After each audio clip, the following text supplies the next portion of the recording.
Hey guys, what is up. King explainer में आप सबको खुशामदीद कहता हूँ। फास्ट एक्स, जिसे फास्ट एंड फ्यूरियस 10 भी कहा जाता है, 2023 की अमरीकी एक्शन फिल्म है। इस मूवी को डायरेक्ट किया है लुइस ल्यूटेरियर ने और इस मूवी की स्क्रिप्ट लिखी है डैन मैजियो एंड जस्टिन ली ने। ये मूवी 2021 की F9 का सीक्वल पार्ट है। लोग इसे फास्ट एंड फ्यूरियस 10 समझ रहे हैं। इस मूवी का शॉर्ट सा रिव्यू अगर मैं आपको देता चलूं, इस मूवी में विन डीजल को दिखाया जाता है, जिनका नाम डोमिनिक टोरेटो है। वो अपने खानदान को डेंट रेस से बचाना चाहते हैं। फास्ट एंड फ्यूरियस पार्ट 5 आप सबने देखा होगा। उसमें एक तिजोरी की चोरी करते हैं डोमिनिक टोरेटो। उस तिजोरी में जिसका पैसा होता है, डेंट रेस उसका बेटा है और वो अपने वालिद की मौत का बदला लेने आया है डोमिनिक टोरेटो से। ये इस मूवी का एक शॉर्ट सा रिव्यू था। अब चलिए मूवी की तरफ बढ़ते हैं। फिल्म की शुरुआत में हमें पास्ट की स्टोरी दिखाई जाती है, जहाँ पर हमें हार्नर ट्रेस देखने को मिलता है, जो कि अपनी तिजोरी में पैसे भर रहा होता है। वो अपने बेटे डेंटे को बताता है डोमिनिक टोरेटो ने हमारा बहुत नुकसान किया है। ये सब सुनकर डेंटे कहता है कि मैं उसकी पूरी फैमिली को खत्म कर दूंगा और डोमिनिक टोरेटो को भी तड़पा तड़पा कर मारूंगा। और वहाँ हार्मन डोम को मारने से मना कर देता है और अपने बेटे डेंटो से कहता है कि तुम्हें उसे मारना नहीं है, उसे जिंदगी भर तड़पाना है। वहाँ पर वो लोग अपने स्टेशन में हो, जहाँ पर हार्नर उन्हें अपने परिवार को साथ रखने के लिए कहता है, जिससे कि वो लोग बदला ले सकें। और वहीं पर बाहर से एक ट्रक और एक कार आती है, जिसमें से डोमिनिक टोरेटो और ब्रायन निकलते हैं। फिर टोरेटो अंदर घुसकर उस तिजोरी को बांधकर बाहर ले जाता है, जिसे देखकर हार्मन को काफी गुस्सा आता है। फिर डेंटो उसका पीछा करने लगता है। उसके साथ और भी लोग होते हैं। फिर बहुत तबाही मचाने के बाद वो लोग ब्रिज पर आते हैं, जहाँ पर डॉम ब्रायन को तिजोरी से अलग होने के लिए कहता है। टॉम उस तिजोरी को लेकर हार्मन के लोगों की तरफ आने लगता है और उस तिजोरी से वहाँ पर वो काफी तबाही मचाता है। फिर ये देखकर डांटे अपनी मशीन गन निकालता है, डॉम पर गोलियां बरसाने लगता है। डॉम उससे बचते हुए उसकी कार को ही उड़ा देता है, जिसमें कि डांटे पानी में जाकर गिर जाता है और वो अभी भी जिंदा है। और इसी के साथ फिल्म की शुरुआत होती है। फिर कहानी प्रेजेंट में आती है। वो कार ड्रिफ्टिंग कर रही होती है और उसमें से डोमिनिक टोरेटो निकलता है, लेकिन वो कार उसका बेटा ब्रायन चला रहा था, जो कि अपने आप को अभी भी कमजोर समझता है। लेकिन डॉम उसे अपनी फिनिश लाइन ढूंढने के लिए कहता है। मैं ब्रायन को लगता है कि किसी से भी नहीं डरता, उसे भी उसकी तरह बनना है। फिर डॉम कहता है कि घर पे मेहमान आए होंगे, अब हमें घर चलना चाहिए। सीन शिफ्ट होता है और हमें डॉम का घर दिखाया जाता है, जहाँ उसके सारे फ्रेंड्स आए होते हैं। फिर वहाँ ब्रायन भागता हुआ अपनी माँ से लिपट जाता है। डॉम के घर पर उसकी माँ और उसकी बहन भी आए होते हैं। वो उन दोनों से मिलता है, जिसके बाद वो सभी लोग वहाँ साथ में डिनर करने के लिए बैठते हैं। फिर रोमन नोबडी से मिले हुए उनके नए मिशन के बारे में बताता है, जिसमें उन्हें एक हैकिंग डिवाइस को रोम में बचाना होता है। फिर ये सब लोग वहाँ जाने के लिए तैयार होते हैं।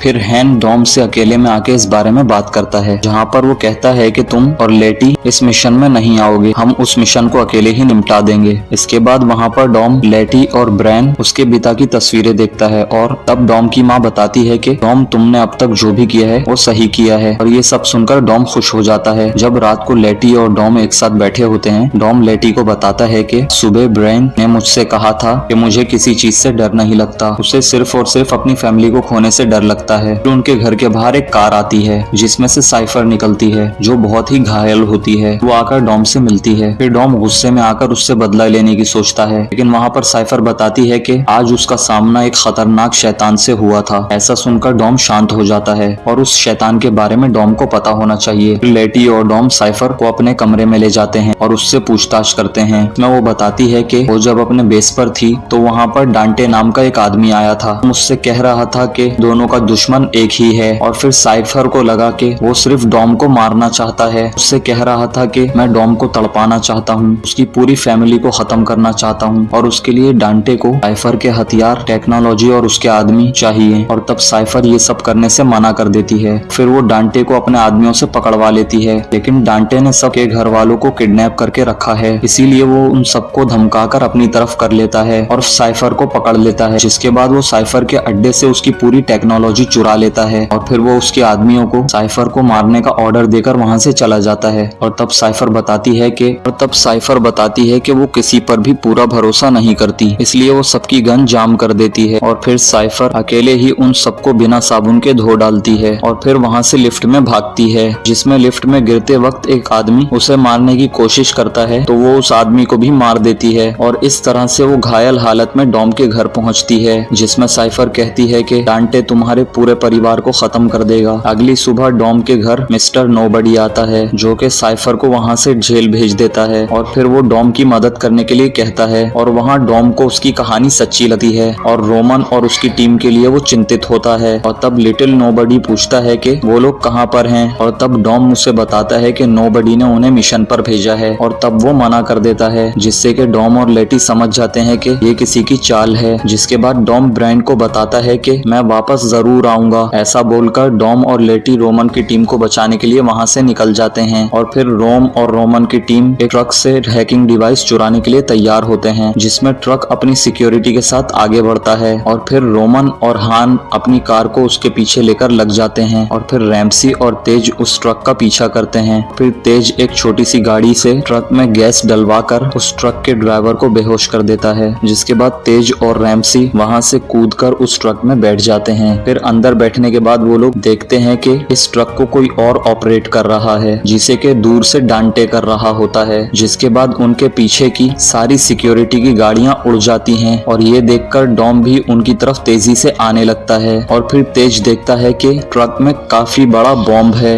इसमें ट्रक के पीछे टॉम और लेटी आ जाते हैं और तब रैम्सी उन्हें ट्रक के बम के बारे में बताती है, जिसके बाद डांटे एक धमाका करवाता है और फिर वो बॉम्ब उस ट्रक से बाहर निकल जाता है और फिर डॉम और लेटी उस बॉम्ब के पीछे पीछे जाते हैं, लेकिन वो बॉम्ब काफी तेजी से लुढ़कते हुए आगे बढ़ता है और उनकी बाकी की टीम गटर से बाहर निकल जाती है और फिर डांटे भी अपनी बाइक से वहां से निकलता है और फिर शहर में बॉम्ब भी अपनी तबाही मचा रहा होता है और तब डांटे लेटी के पास आता है और लेटी उसे देखकर उसका पीछा करने लगती है और फिर डॉम उस बॉम्ब को अपनी कार से एक धक्का देता है, जिसके बाद वो बॉम्ब एक दीवार से जाकर टकराता है। लेकिन दूसरी तरफ डांटे लिटिल नोबडी की कार में बॉम्ब लगा देता है। फिर लेटी के कहने पर लिटिल नोबडी कूद कर बच जाता है, लेकिन उसकी कार के फटने पर वो बॉम्ब वापस अपनी गति से आगे बढ़ने लगता है और तब डॉम बॉम्ब के पास में आता है और दूसरी तरफ डांटे लेटी को पुलिस के बीच में फंसा देता है और फिर डांटे 15 सेकंड में बॉम्ब को एक्टिवेट कर देता है। तब डॉम अपनी कार को उड़ाकर बॉम्ब को पानी के अंदर फेंक देता है और दूसरी तरफ डॉम गिरता है, जिसके बाद उस जगह पर एक बहुत बड़ा धमाका होता है, जिसे डांटे देकर अपने दोनों हाथ हवा में उठाता है और फिर वहां पर डॉम अपनी कार की स्पीड को बढ़ाकर बच जाता है, जिसमें रोमन की टीम भी आधे शहर को बर्बाद होते हुए देखती है। रोम में हुए धमाके के पीछे डॉम की टीम को दोषी ठहराया जाता है। दूसरी तरफ हमें नोबडी के हेडक्वार्टर में एक नया बंदा जिसका नाम एम्स होता है वो देखने को मिलता है और फिर उसके पास एक टेस नाम की लड़की आती है और दोस्तों एम्स जो कि लिटिल नोबडी के जगह पर आया होता है और टेस असल में नोबडी की बेटी होती है, जिसमें एम्स नोबडी की तारीफ करता है, लेकिन डॉम की टीम में रोम ने तबाही मचाई होती है और फिर वो डॉम की टीम के सारे कारनामे दिखाता है, जिसमें हमें फास्ट एंड फ्यूरियस की सभी फिल्मों के बारे में बताया जाता है, कैसे उन फिल्मों में डॉम ने अपनी टीम के साथ मिलकर चोरी की होती है और एम्स के हिसाब से डॉम एक क्रिमिनल है और वो डॉम के सभी लोगों को पकड़ना चाहता है। लेकिन तब टेस कहती है कि रोम में कुछ तो गड़बड़ हुई है, हमें उनकी मदद करनी चाहिए क्योंकि वो लोग हमेशा उनका साथ देते थे और तब एम्स अपने बाकी टीम मेंबरों की परमिशन लेता है, जिसमें कि सभी लोग डॉम के खिलाफ होते हैं और इतना सुनने के बाद टेस वहां से चली जाती है। दूसरी तरफ रोम में डॉम को विनिसो मिलती है जो कि हमारे डेकार्डसो की माँ होती है। वहां पर डॉम को अपने परिवार को बचाने के लिए नोबडी की जरूरत होती है। तब ग्रैनी बताती है कि नोबडी गायब है, उसकी टीम के किसी भी मेंबर को कॉल किया तो वो खतरे में आ जाएगा और अब लेटी भी पकड़ी जा चुकी है और तब डॉम ग्रैनी को नोबडी को ढूंढने के लिए कहता है। तब वहाँ ग्रैनी डॉम को जिंदा रहने के लिए कहती है और फिर एम्स अपनी एजेंसी के फ्रेम में घुसता है और फिर वो डॉम को ढूंढने के लिए कहता है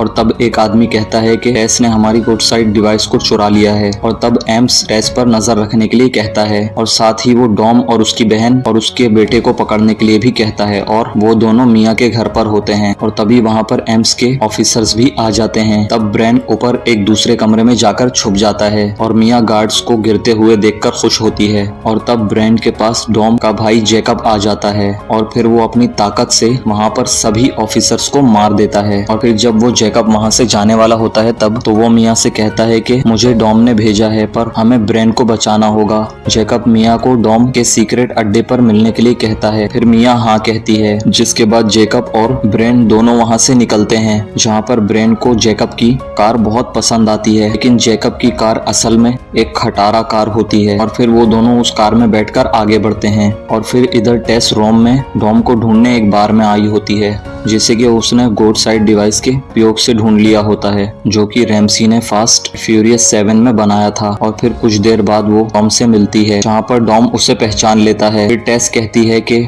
एम्स तुम्हें पकड़ना चाहता है। टेस को ये भी पता है कि रोम में डॉम का दुश्मन है, और ये सुनकर रोम हारमन ट्रेस का नाम लेता है। तो वहाँ टेस उसे डांटे के बारे में बताती है, जो कि हारमन का बेटा होता है। तब डॉम टेस से लेटी को बचाने के लिए कहता है। फिर डॉम उसे अपना नेकलेस देता है, जिसे देखकर लेटी टेस को ऊपर भरोसा कर सके। फिर कुछ घंटों बाद टेस एक सीक्रेट जेल में लेटी के पास आती है, और तब लेटी टेस को बस डॉम का नेकलेस देखती है। टेस लेटी से कहती है कि लेटी को दूसरे जेल में शिफ्ट कर सकती है। फिर वो लेटी को घूंसा मारकर उसे खुद पर मारने पर मजबूर करती है, जिसमें गार्ड्स आकर टेस को बचा लेते हैं और लेटी को पकड़ लेते हैं। और तब रियो दी जेनेरियो में एक रेस कंपटीशन चल रहा होता है। फिर वहाँ पर डॉम आकर अपने पुराने दोस्त डियाको से मिलता है। और फिर वहाँ पर एक इसाबेल नाम की लड़की आती है, कि वहाँ की उस वक्त तक की एक बेस्ट रेसर होती है। वो डॉम को चैलेंज करती है, जिसमें डॉम को इसाबेल किसी की याद दिलाती है। फिर डॉम भी रेस करने के लिए तैयार हो जाता है। पर दूसरी तरफ से डांटे भी आ जाता है, वो भी वहाँ पर रेस करने के लिए ही आया होता है। इसमें वो डॉम के सामने जाकर खुद के बारे में बताता है कि कैसे डॉम ने उसके पिता को मारा था, और वहाँ पर डॉम ने उसका पूरा पैसा जला दिया था। ये सब बताता है डांटे,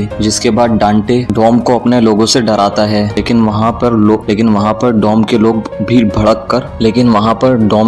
भड़क कर डांटे के ऊपर गन तान देते हैं। और तब वो दोनों उस जंग को रेस से खत्म करने का फैसला लेते हैं, जिसके बाद इसाबेल, डियाको, डांटे और डॉम ये चारों रेस करने के लिए तैयार होते हैं। तभी डांटे कहता है कि वो सबको नहीं बचा सकता। फिर ऐसा सुनकर डॉम को पता चल जाता है कि डांटे ने कुछ ना कुछ तो गड़बड़ी की है। फिर रेस शुरू होते ही वो चारों कारें काफी तेज गति से आगे बढ़ने लगती हैं। वहाँ पर डियागो, इसाबेल दोनों नाइट्रो शुरू करके काफी तेज गति से अपनी गाड़ियों को आगे बढ़ाते हैं कि डांटे उनकी कार के बॉम्ब को एक्टिवेट कर देता है, क्योंकि डांटे ने उन दोनों की कार के नीचे बॉम्ब लगाया था। यहाँ पर डॉम सोच नहीं पाता वो कैसे बचाए, जिसके बाद डांटे डियागो की कार को उड़ाकर उसे मार देता है। और फिर डांटे इसाबेल की कार को भी उड़ाने वाला होता है, और तब डॉम इसाबेल की कार को उड़ाकर उसे बाहर निकाल लेता है। में रेस डांटे जीत जाता है। इधर एजेंसी के खुफिया ठिकाने पर एजेंसी वाले लेटी के घाव को लेजर टेक्नोलॉजी की मदद से भर देते हैं। अब जैसे ही उसे होश आता है, वो अपने बगल में साइफर को लेटा देखती है। अगली सुबह डांटे डॉम और उसकी टीम के बैंक अकाउंट को हैक करके उन सबका सारा पैसा निकाल लेता है। इस बात का पता जैसे ही उन सबको लगता है, तो रोमन को छोड़कर सारे लोग परेशान हो जाते हैं, क्योंकि इस लड़ाई को लड़ने के लिए सबको हथियार और कार चाहिए थी। तभी रोमन अपनी जैकेट खोलकर दिखाता है। उसने अपने हिस्से के सारे पैसे जैकेट में ही छुपा रखे थे। दूसरी तरफ जैकब अपनी और ब्रायन की नई आईडी बनाता है, क्योंकि आगे का सफर उनको हवाई जहाज से तय करना था। अब IMS को पता चलता है टेस लेटी से मिलकर आई है, तो उसको टेस पर शक हो जाता है। इसलिए वो टेस की पिछली लोकेशन को निकलवाकर टॉम की लोकेशन का पता निकाल लेता है। अब रैमजे अपनी टीम के साथ ब्लैक मार्केट से अपनी जरूरत का सामान खरीदने अपने पुराने दोस्त के पास आती है, पर वो उनकी खबर एजेंसी को दे देता है, जिसकी वजह से रैमजे उसे जोर से थप्पड़ मारती है। इधर एजेंसी के खुफिया ठिकाने पर साइफर वहां पर मौजूद सभी लोगों को बेहोश कर देती है। वो खुद को और लेटी को वहां से आजाद करा लेती है। असल में लेटी को वहां से निकालने का टेस ने यही प्लान बनाया था। लेटी सबको बेहोश देखकर साइफर से पूछती है, हमारे पास यहाँ से निकलने के लिए कितना टाइम है? साइफर बताती है कि 10 मिनट। ये बात सुनकर साइफर को वो मारने लगती है। वहाँ उन दोनों की बहुत लड़ाई होती है। लेटी उसे एक जोरदार किक मारकर वहाँ से बेहोश कर देती है। वो जैसे ही वहाँ से अकेले बाहर निकलती है, तो देखती है कि वो अंटार्कटिका के पता नहीं कौन से हिस्से में है, जिसकी वजह से वो वापस नीचे आ जाती है। तब तक साइफर भी होश में आ चुकी थी, तो वो उसे पहनने के लिए स्नो सूट देती है। पर इजाबेल डॉम को बताती है उसकी बड़ी बहन अलीना के पास हरनैंड की पूरी फाइल है, क्योंकि उन लोगों ने जब उसके पति को मारा, उसके बाद अलीना ने अपनी पूरी जिंदगी हरनैंड की फैमिली के काले कारनामों के सबूतों को ढूंढने में लगा दी थी। इजाबेल तुरंत उसकी फाइल ढूंढ लेती है। उसको उसे डांटे के बारे में पता चलता है। वो जामिनाइन सेंटर से सीधा जेल गया उसके बाद पागल खाने, पूरा सन की किस्म का आदमी है। वो उसकी प्रॉपर्टी के बारे में देखते हैं तो उनको पता चलता है कि उन्होंने सारी प्रॉपर्टी बेच दी, सिर्फ एक बिल्डिंग को छोड़कर जो अभी डांटे के नाम पे थी। डॉम उस जगह पर खुफिया खोज करने निकल पड़ता है। उस जगह पर पहुंचकर डॉम देखता है डांटे एक लंबे समय से उस पर और उसके पूरे परिवार पर नजर रखे हुए था। भी वहाँ एक कॉल आता है। डॉम उसे उठाता है। वो कॉल डांटे का था। वो उससे कहता है तुमने मेरा परिवार खत्म किया, मैं भी एक एक कर तेरा परिवार तोड़ूंगा। कहता है कि मैं सिर्फ तेरे लिए आ रहा हूँ। डांटे वो कॉल इजाबेल के घर के बाहर खड़े हुए कर रहा था। तभी एमिस वहाँ पर आकर डॉम को पकड़ लेता है। इधर हान सबको सामान लेने के लिए ऐसी जगह पर ले जाता है जहाँ वो कभी जाना नहीं चाहता था। वो सबको बाहर रोककर एक घर का दरवाजा खटखटाता है। उस घर में एक आदमी पंचिंग बैग पर बॉक्सिंग की प्रैक्टिस कर रहा था। अपना दरवाजा खोलता है तो वो शॉ होता है। वो हान को पकड़कर घर के अंदर पटक देता है और अपना दरवाजा बंद कर देता है। रैमजे तुरंत अपना कंप्यूटर लगाकर उसके दरवाजे को खोलने में लग जाती है। इधर शॉ हान से कहता है तू मरा हुआ ही ठीक था और कहकर उससे लड़ने लगता है। लड़ते लड़ते वहाँ एजेंसी के लोग आ जाते हैं और जितने भी लोग अंदर आ गए थे शॉ उन सबको मार देता है। फिर वो हान को पकड़कर उससे पूछता है तुम मुझको मारने के लिए आर्मी लाए हो? तो हान उसे बताता है वो मुझको भी मारना चाहते हैं। तभी वहाँ एजेंसी के और लोग भी आ जाते हैं। अब वो दोनों मिलकर वहाँ पर सभी लोगों को मार डालते हैं। तभी रैमजे और वो सब दरवाजा खोलकर अंदर आ जाते हैं। फिर अचानक से वो देखते हैं उस बैग में से एक रशियन आदमी निकलता है और वो वहाँ से नंगा ही भाग जाता है। इस आदमी को शॉ इसके 9 पार्ट के मिड क्रेडिट सीन में कोई जानकारी पाने के लिए मार रहा था जो उसके पास पहले से ही मौजूद थी। शॉ उसके साथ सिर्फ एक्सरसाइज कर रहा था। अब रैमजे शॉ का एक कंप्यूटर इस्तेमाल करके ये लोकेशन निकालती है कि हमारा पैसा निकालकर डांटे ने हम सबको ही मारने के लिए दुनिया भर के सुपारी किलर्स की फौज खरीद ली है। उसमें वो शॉ को उसकी माँ की तस्वीर भी दिखाता है। शॉ हालातों को सोचता हुआ तुरंत हथियार और एक कार लेकर वहाँ से अकेला ही निकल जाता है। इधर हवाई जहाज में बैठा जेकब ब्रायन से टॉयलेट जाने को कहता है और फिर उसी के साथ टॉयलेट की तरफ जाने लगता है क्योंकि उसे शक हो गया था कि कुछ लोग प्लेन में भी उसके पीछा कर रहे हैं। जेकब उन तीनों को मारकर उस टॉयलेट में ही बिठा देता है और फिर ब्रायन के साथ उस प्लेन के कार्गो एरिया में आकर अपने ग्लाइडर की मदद से उड़ते हुए प्लेन से ही ब्रायन को लेकर वहाँ से कूद जाता है। इधर एमिस डॉम से कहता है कि तुम इतनी आसानी से ही पकड़े गए, मैंने कभी सोचा नहीं था, और हंसने लगता है। तो डॉम कहता है अपनी सीट बेल्ट बांध लो। एमिस समझ नहीं पाता। तभी डॉम अपनी बेल्ट लगाकर गाड़ी के अंदर हैंडल्स को पकड़ लेता है। तभी एक रॉकेट उनकी गाड़ी पर आकर लगता है। उनकी गाड़ी धमाके से पलट जाती है। डॉम एमिस को बचाने के लिए उसको अपने पैर में दबा देता है और अब वो जैसे ही उस वैन से बाहर निकलते हैं तभी डांटे के आदमी उन पर ताबड़तोड़ गोलियां चलाने लग जाते हैं। डांटे भी वहां आ जाता है। वो डॉम को याद दिलाता है ये वही पुल है जहां उसने उसके फादर को मारा था। फिर वो अपनी कार की डिग्गी से इजाबेल को निकालकर दिखाता है। वो डॉम तुरंत वहीं एक खड़ी गाड़ी में सरिया फंसाकर उसको स्टार्ट कर देता है और उस कार को अकेले ही सीधा कर देता है। सीधी होते हुए वो कार सामने से गोली चलाते हुए एक आदमी को कर मार देती है। उसके बाद डॉम जैसे ही बाकी आदमियों को मारने लगता है तभी डांटे इजाबेल की गर्दन पर चाकू रखकर डॉम से रुकने के लिए कहता है। तभी वहां पर टेस आकर बाकी बचे लोगों को गोली मार देती है। अब डांटे अपने आप को घिरा देख इजाबेल को लात मारकर छोड़ देता है। फिर डॉम डांटे को बहुत मारता है जिसकी वजह से डांटे का एक दांत टूट जाता है। डांटे खड़े होकर एक इशारा करता है तो एक गोली टेस को लगती है। उसका एक स्नाइपर वहीं हेलीकॉप्टर में बैठा हुआ डांटे के हर इशारे पर गोली चला रहा था। फिर वो इजाबेल पर निशाना लगाकर 5 सेकंड का इशारा करता है लेकिन गोली चलाने से पहले ही डॉम उसको बचा लेता है। इतने में डांटे टेस की जीन से गॉड आइज निकाल लेता है जिसको रैमजे ने बनाया था। टेस ने उसको एजेंसी के हेडक्वार्टर से चुरा लिया था जब वो एमिस से मिलने आई थी। वर्साई एक छोटा सा कंप्यूटर होता है जिसकी मदद से आप किसी की भी लोकेशन का पता लगा लेते हैं। डांटे वहां से जाने से पहले डॉम से कहता है तूने मेरे फादर को इसी जगह मारा था।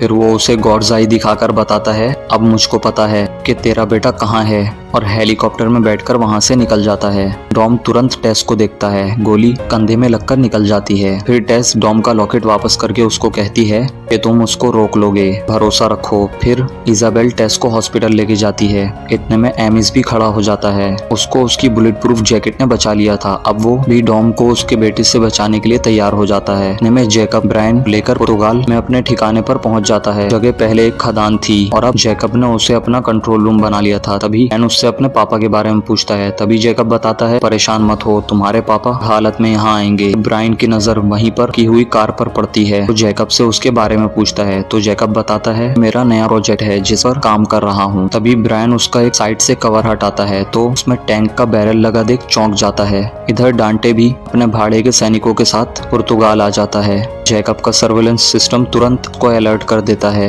की वजह से वो ब्रायन को लेकर उस कार बैठकर पीछे के गेट से निकल जाता है। डांटे के आदमी भी दूसरे रास्ते से उसके सामने आ जाते हैं। तभी जैकब ब्रायन को इशारा करता है। ब्रायन गाड़ी के एक लीवर को खींचता है जिसकी वजह से उसमें लगे टैंक के बैरल गोलियां दाग देते हैं। दोनों गोले सामने से आती हुई गाड़ियों को उड़ा देते हैं जिससे जैकब को वहां से निकलने का रास्ता मिल जाता है। अब डांटे भी अपनी कार में बैठकर उनके पीछे जाता है। फिर जैकब जैसे ही गोले को रीलोड करता है तो रीलोड करने वाला लीवर अटक जाता है जिसकी वजह से गोला बैरल में सही तरह से नहीं चढ़ पाता। इतने में डॉम भी वहां कार्गो प्लेन से आ जाता है पर वो प्लेन के बिना लैंड किए ही अपनी गाड़ी को लेकर बीच हवा में ही उतर जाता है। ब्रायन अपने पापा को देखकर खुश हो जाता है। फिर एमएस डॉम से कहता है, पाई पट्टी यहाँ से 5 किलोमीटर दूर है इसलिए वो वहीं लैंड करेगा और अब डॉम को वहीं आने को कहता है। फिर वो एक कार से अपने टनल से अंदर से गुजर रहे होते हैं। एन गाड़ी के पीछे जाकर जाम हुए गोलों पर हाथ मारकर उनको ठीक कर देता है। अभी डांटे अपनी कार से उसके बगल में आकर ब्रायन को उठाकर अपनी कार में बिठा लेता है और अपनी कार के नाइट्रो ऑक्साइड को खोलकर तेजी से वहां से निकलकर डॉम की गाड़ी को टक्कर मार देता है जिसकी वजह से डॉम की गाड़ी सड़क के बैरल को तोड़कर दूसरे साइड आ जाती है। उसी साइड डांटे के लोग हथियार से लैस गाड़ियों से उसके सामने आ जाते हैं। जैकब समझ जाता है डॉम खुद को बचा नहीं पाएगा तो वो डॉम से कहता है, तुम्हारा बेटा सच में कमाल है लेकिन ये समय है तुम्हारे भाई के जलवा दिखाने का। तभी वो अपने गाड़ी के टैंक के बैरल्स को जमीन की तरफ कर देता है और गोले दागने के लिए उसका लीवर खींच देता है। इस वजह से जैकब की गाड़ी उसके साथ हवा में उछलकर डांटे के लोगों की गाड़ी के सामने आकर गिर जाती है। वो सारी गाड़ियां जैकब की गाड़ी से टकराकर ब्लास्ट हो जाती हैं। जैकब ने अपने परिवार के लिए खुद को कुर्बान कर दिया। टॉम उसकी मौत की वजह से गुस्से और दुख दोनों से भर जाता है। वो रॉन्ग साइड से ही डांटे का पीछा करने लगता है। तभी 2 हेलीकॉप्टर उसकी गाड़ी पर एंकर फंसा देते हैं और फिर उसे खींचने लगते हैं। तभी टॉम गाड़ी की पूरी रेस दबाकर उसका नाइट्रो ऑक्साइड खोल देता है और वो पुल से गाड़ी को कुदाकर डांटे पीछे नीचे वाले पुल पर आ जाता है जिसकी वजह से दोनों हेलीकॉप्टर अपना बैलेंस खोकर आपस में टकरा जाते हैं। फिर डॉम डांटे की गाड़ी में रखे वॉकी टॉकी पर अपने बेटे से कहता है कि तुम्हें अपना पहला सबक याद है ना, को महसूस करो, अपनी फिनिश लाइन ढूंढो और फिर उड़ो। इतना कहते ही डॉम अपने कार से ड्रिफ्ट मारता है। इसकी वजह से उसकी गाड़ी से बंधा हेलीकॉप्टर अपनी केबल को तोड़ता हुआ डांटे की कार से टकरा जाता है। टकराने की वजह से डांटे की कार डिसबैलेंस होकर फिसलने लगती है। डॉम ड्रिफ्ट मारकर ठीक उसके बगल में आकर ब्रायन को कूदने को बोलता है। ब्रायन गाड़ी का दरवाजा खोलकर अपने डैड की तरफ कूद जाता है। डॉम उसको तुरंत पकड़कर अपनी गाड़ी में बिठा लेता है। डांटे की कार सड़क से उतर जाती है। इतने में एमिस कार्गो प्लेन को लैंड करवाता है और डॉम को बता देता है। डॉम उसे कहता है, हम बस पहुंच ही रहे हैं। जैसे ही एक डैम पर पहुंचते हैं उनके सामने एक सेमी जिसके कंटेनर के अंदर पेट्रोल भरा होता है वो आ जाता है। डॉम अचानक से ब्रेक लगा देता है। वो देखता है एक वैसा ही सेमी ट्रक उसके दूसरी तरफ आकर रास्ते को ब्लॉक कर देता है। इतने में डांटे भी डैम के टॉप पर आ जाता है। वो साथ ही एक डिवाइस लाता है जिससे वो दोनों ट्रक्स को कंट्रोल कर रहा था। ये सारी टेक्नोलॉजी साइफर की ही थी। वो डॉम से कहता है, अब तुम वहीं हो जहां मैं तुम्हें लाना चाहता था। अब तुम्हारे लिए एक सरप्राइज है। तभी वहां पर रोमन भी अपनी बाकी टीम के साथ एरोप्लेन में आ जाता है। डॉम उसे कहता है, ये एक चाल है, तुम यहाँ से निकल जाओ। लेकिन इससे पहले वो अपना आप को बचा पाते। उनके प्रोपेलन में घुसकर एक साइड के इंजन को ब्लास्ट कर देती है। मिसाइल किसी और ने नहीं बल्कि एमेज ने ही मारी थी। की वजह से उनका प्लेन पहाड़ी के दूसरी तरफ जाकर फट जाता है। तभी एक राज खुलता है। एमेज हमेशा से डांटे की फैमिली के साथ ही था। डांटे दोनों ट्रकों को डॉम की तरफ बढ़ा देता है तो वो ट्रक की टक्कर से मर जाएं। फिर डांटे डॉम से कहता है, मैंने सबसे पहले तेरे पैसे लिए, फिर तेरी आजादी छीनी और अब मैं तेरा परिवार छीनूंगा। ब्रायन अपने पापा से कहता है, अब भरोसा रखो। डॉम उसकी बात सुनकर हल्का सा मुस्कुराता है और वो डांटे से कहता है, तुमने एक गलती कर दी, मेरी कार मुझसे नहीं छीनी। इतना कहते ही डॉम ट्रक के टकराने से पहले ही कार को डैम से ही कुदा देता है। ट्रक के आपस में टकराने की वजह से बहुत बड़ा धमाका होता है। इससे पहले ब्लास्ट से निकली आग डॉम के उसके बेटे को जला देती। डॉम तुरंत अपनी कार का नाइट्रोजन खोल देता है, जिसकी वजह से उनकी गाड़ी आग से बचकर सीधा पानी में गिर जाती है। फिर वो अपने बेटे को पानी से बाहर निकालता है और वो उसको गले लगाता है। अभी डांटे डॉम से कहता है, तुम्हारी सारी तकलीफें अब पूरी हो गई हैं। डॉम उसको मुड़कर देखता है। डांटे आगे कहता है, तुम्हारे मरने का समय है। ना कहते ही डांटे उस डैम पर पहले से ही लगे बॉम्ब के सीक्वेंस को ऑन कर देता है। उसको देखकर डॉम समझ जाता है अब ये अंत है और अपने बेटे की तरफ देखता है। दूसरी तरफ साइफर लेटी लेकर पैदल ही अंटार्कटिका के बर्फ को पार करने लगती है। फिर वो दोनों जैसे ही एक पहाड़ी पर चढ़ते हैं तो देखते हैं एक सबमरीन बर्फ को तोड़ते ही ऊपर आ गई है। अब उसमें से एक गिजेल निकलती है, वो भी जिंदा, क्योंकि फास्ट के 6 पार्ट में हान को बचाने में वो खुद को कुर्बान कर चुकी थी, लेकिन अब वो भी हान की तरह जिंदा थी। टी उसको देखकर हैरान रह जाती है तो साइफर उससे पूछती है, क्या अभी भी तुमको मेरा प्लान घटिया लग रहा है? और ये कहानी इसी के साथ यहीं खत्म हो जाती है। उम्मीद करता हूँ कि आपको इस मूवी की एक्सप्लेनेशन बहुत अच्छी लगी होगी। इसी तरह की एक्शन से भरपूर मूवीज की एक्सप्लेनेशन वीडियो को लाइक और चैनल को सब्सक्राइब कर लीजिए, ताकि हर आने वाली न्यू वीडियो का नोटिफिकेशन आपको बाकायदा मिलता रहे। अब मुझे इजाज़त दीजिए, मिलते हैं किसी इंटरेस्टिंग वीडियो में।